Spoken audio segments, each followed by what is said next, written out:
खुलुमबाय Bodoland इंखं television studio आं हायनार गयारी दिनैनि गाहाय रादाबफोराव दङ। अबायपुरियाव आइ दैमानि दालांनिफ्राय गोग्लैनानै सानै सुबुंनि जिउ खहा। सिटेटखौ लानानै बिटिसि सोरखारनि सोलोंथाइ बिफाना जार्लायाव गोग्लैदों।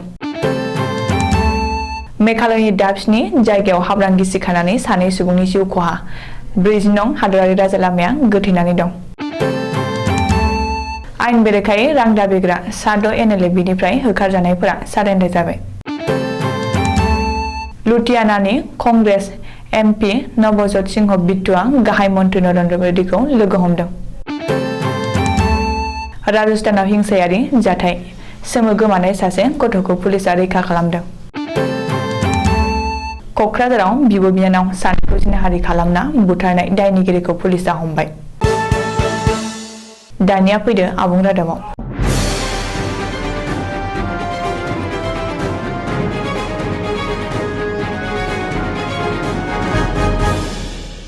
आसामनि दाब दाब जायगायाव गोबां अखा हाबाय थानायनि समावनो आफां आसामनि बङाइगाव जिल्ला अबायपुरि महकुमानि श्रीजनग्रामाव आइ दैमानि सायाव आबुं जास्लाबै दालांजों बारनाय समाव हरखाबै बायजों लोगोसे गाहायाव गोग्लैनाय सानै सुबुंनि जिउ खहा जादों। बिसोरनि गेजेराव सासेया खौरांगिरि होननानै मिथिनो मोननाय जादों। थैनाय खौरांगिरिनि मुङा आब्दुल लतीफ होननानै सुलुङाव फोरमायदों। बेनि अनगायैबो गुबुन सासेनि मुङा दिपांकर राय होननानै पुलिसनि सुलुङाव फोरमायदों। नाथाय पुलिसआ मिथिहोनाय बादिब्ला आबुङै मावफुंजोबनो हायै दालांजों माबोरै बारलांनो खाबु मोनखो बेयो मोनसे सोंलु जाबाय आरो बेखायनो बङाइगाव पुलिसआ नायबिजिरनो बिथोन होदों होननानै मिथिहोदों।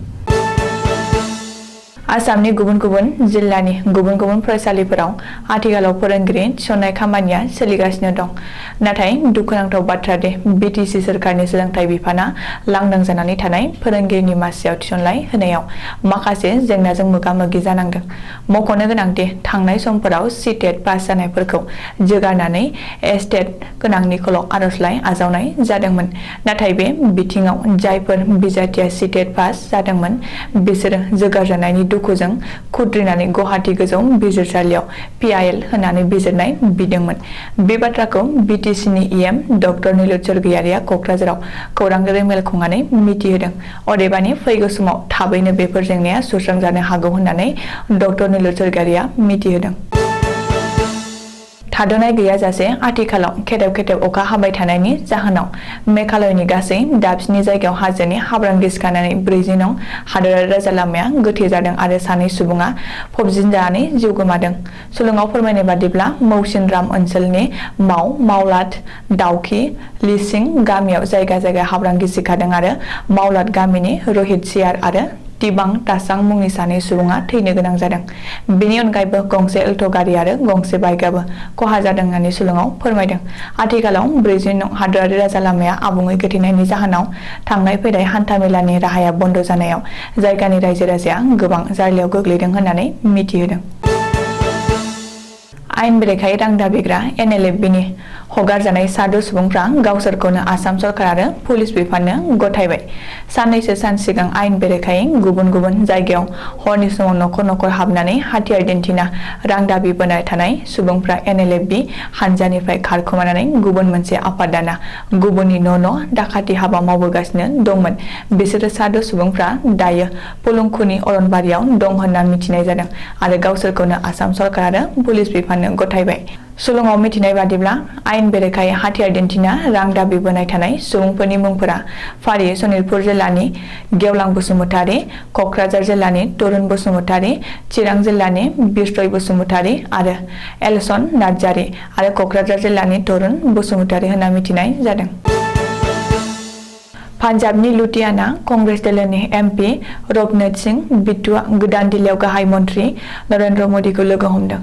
मख'जाथावदि लुधियाना कंग्रेस दोलोनि बिजाथिफोरा फैबाय थानाय समाव कंग्रेस दोलोखौ एंगारनानै BJP दोलोआव हाबनो हागौआ रोखा। MP रवनीत सिंह बिट्टुआ भारत हादरनि गाहाय मन्त्री नरेन्द्र मोदीखौ लोगो हमफैनायखौ लानानै ओनसोलाव दुंहाव थासारि खालामदों। नाथाय लुधियाना कंग्रेस दोलोनि MP रवनीत सिंह बिट्टुआ खौरांगिरिफोरनि सिगाङाव बुंनाय बादिब्ला गाहाय मन्त्री नरेन्द्र मोदीखौ थांनाय दानाव बिसायख'थि फिथाइ मोननायनि उननिफ्रायनो पान्जाबनि कंग्रेस दोलोआ गोबां जेंना जेंगोनायाव गोग्लैनानै दं। बेनि थाखायनो पान्जाबनि माखासे जेंनाफोरखौ सुस्रांनो थाखायसो लोगो हमदों होनना बुंथिदों। राजस्थानाव हिन्दु मुस्लिम जाथायारि दांगा जादों। बे हिंसायारि जाथायाव सोमो गोमानाय सासे 4 बोसोर बैसोनि उन्दै गथ'खौ पुलिस कनस्टेबलआ बासायदों। मख'जाथावदि राजस्थाननि कार्ल'आलियाव हारियारि दाङाबाजि जाथाय। बे जाथायाव हिन्दु आउटफिट आरो नेब साम्पाचारनि बाइकजों हानजा सुरनायखौ अन्थाइजों खुबैनायनि थाखाय जायो। सिनाय मोनै दुथां आखुनि मानसिफ्रा बे जाथायखौ खालामग्रोदों।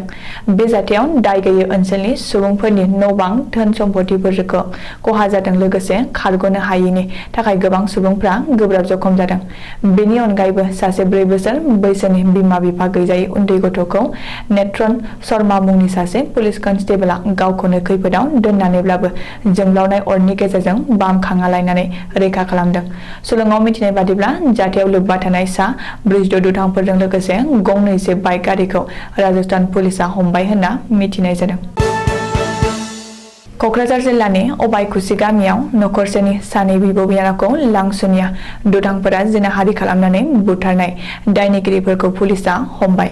मख'जाथावदि थांनाय 2021 मायथाइनि जुन दानाव क'क्राझार जिल्लानि सिङाव थानाय अबायकुटि गामिनि नखरसेनि बिब' बिनानाव सानै समायना राभा आरो कबिता राभा मुंनि सानै हिनजावसाखौ लांसुनिया दुथांफोरा जिनाहारि खालामनानै खास्रि-बिस्रियै बुथारना लामा सेरनि फांसे दंफाङाव फासियालायना गालांदोंमोन।